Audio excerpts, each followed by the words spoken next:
name's QE2 Trust. What's the history of it? Well, next year will be 40 years old, so it was actually finally gazetted in 1977, but there was a couple of years of preamble up to that.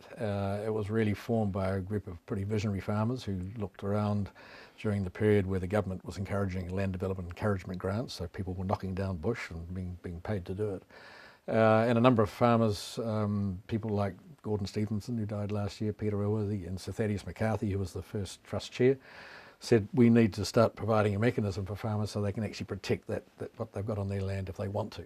So the trust was set up as a mechanism to allow landowners to say, I've got something I want to protect, I want to look after it. How do I partner with somebody who can do that? That's interesting if it was during a period when everybody was saying more production, more production, Yeah. more production. Yeah, it was pretty visionary stuff, and for that reason it didn't have a lot of momentum in the early years, but it has been pretty successful over the last 40 years. It has on average registered a trust two trusts every week, roughly. Why QE2? Queen Elizabeth II was the time of the Queen's 25th Jubilee. So the background, I think the government at the time when it finally acknowledged that it needed a trust like this for private land protection, thought it would have a bit of gravitas by attaching Her Majesty's name to it. Let's go right back to basics. What exactly does the trust do? Very simply, it partners. We use a lot of P words. We have partnerships. They're in perpetuity on private land, precious places. So forgive the alliteration, but that's effectively, so the big point of difference is that we work on private land. So the 70% of New Zealand that's privately owned is where the trust is active. The other 30%, which the Crown owns and is managed by the Department of Conservation, we don't have any role in that. So we work with farmers and landowners. They don't always have to be farmers. A lot of them are lifestyle blocks and people who own land specifically to covenant with the trust, who say, I've got something I want to protect. How do I go about doing that? So the trust then puts its local rep onto the case, and the rep will have a look at the merits of it and will then provide the protective mechanisms, and we go through a point of registration. At that point, the land will be registered on the title, and so we're the perpetual partner in perpetuity. Forgive the P's again. Exactly. So if a farmer has got a piece of QE2 Trust land, and we'll come to how they do that shortly. Yep. But when that farm is sold, that stays as part of the trust. That's right. It's actually on the landowner's title. It's not the trust's. The trust is the partner. The trust ensures that what it was set up to or the values that the original covenanting landowner put on that land, those values are maintained. So we're very much driven by the original covenanter's desire, what they want, and that's part of the trust document. And once that's in place, then if it changes hands 2 or 3 times, the trust sits there as the perpetual partner. Yep, but you can't, the new landowner can't go in with a bulldozer. No, cannot. That's fabulous to hear. Yeah. So it's interesting that you're saying that people don't give their land to the trust, people still own it. Yes, absolutely. It's just registered on the title as being a bit of protected land under with the National Trust. So we've got a corner of a farm, or we've got a gully, that native bush. How do we go about preserving it? If you think it's got good merit, and it will usually be environmental, biodiversity is something we're looking for, but it could also be historical, cultural. But if it has merit and you think it's something precious, get in touch with the local QE2 National Trust representative, and there are 28 of them around the country.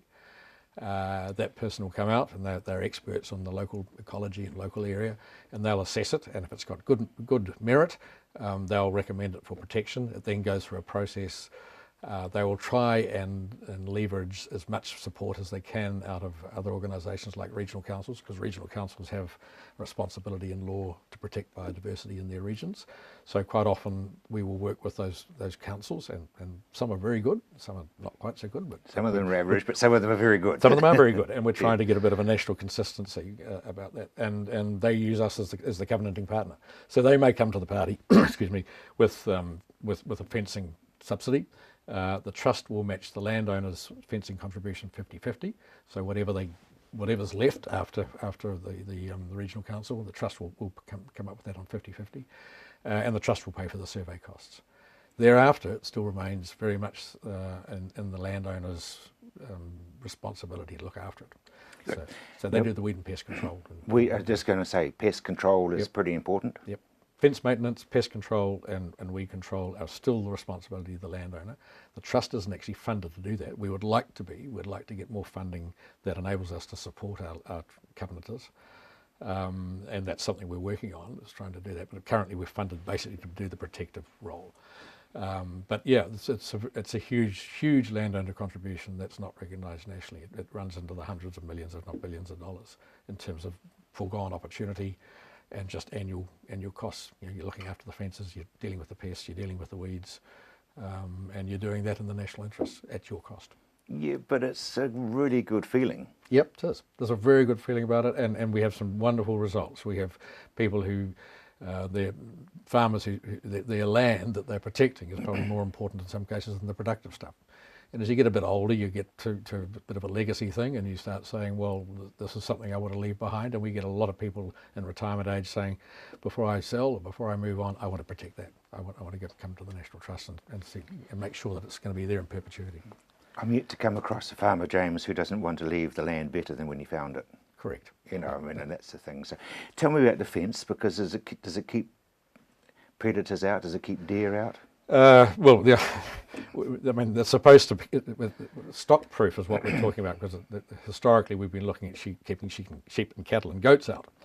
There are now some parts of the country where deer numbers are increasing, particularly the East Coast and North Island, coming out of forests, and so keeping deer out is actually quite important as well. So we're looking at other mechanisms to top up fences to provide those large ungulates, but as much as anything, we're looking at dealing with the nasties, the mustelids, the rats, the cats, and those sorts of things that are still in there killing birds. And we're dealing with some pretty nasty weed pests.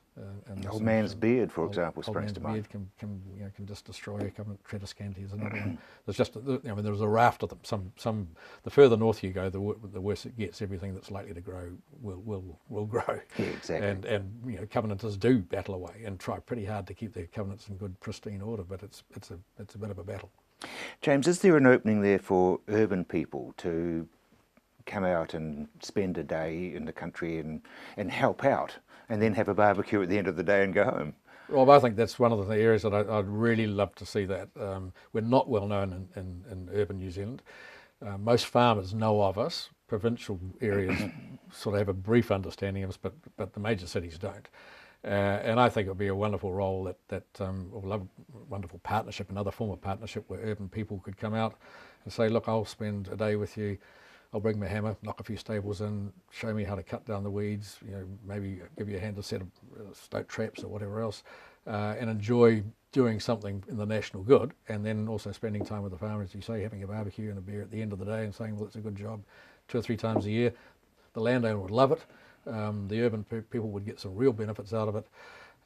We haven't developed a program to drive that yet, but that's something that I think would actually be hugely in the national interest. I mean, I can see a family, for example, with children who spend all day looking at a screen and going ting, ting, ting, ting, ting, ting, ting, and the parents saying, for God's sake, we've got to get this child out to nature somehow. Yeah. And they don't want to do the garden because they live there. And what an absolute buzz to hear the birds and to see the birds and to do something constructive. Yeah. And the other thing the Trust does is we do monitor our covenants. So you can actually see the gains. You can see the vegetation improving. We have our reps go out every second year and monitor the gains so it actually can be quantified. So you can see the change in the growth, and I suppose you can measure a bird song as well, but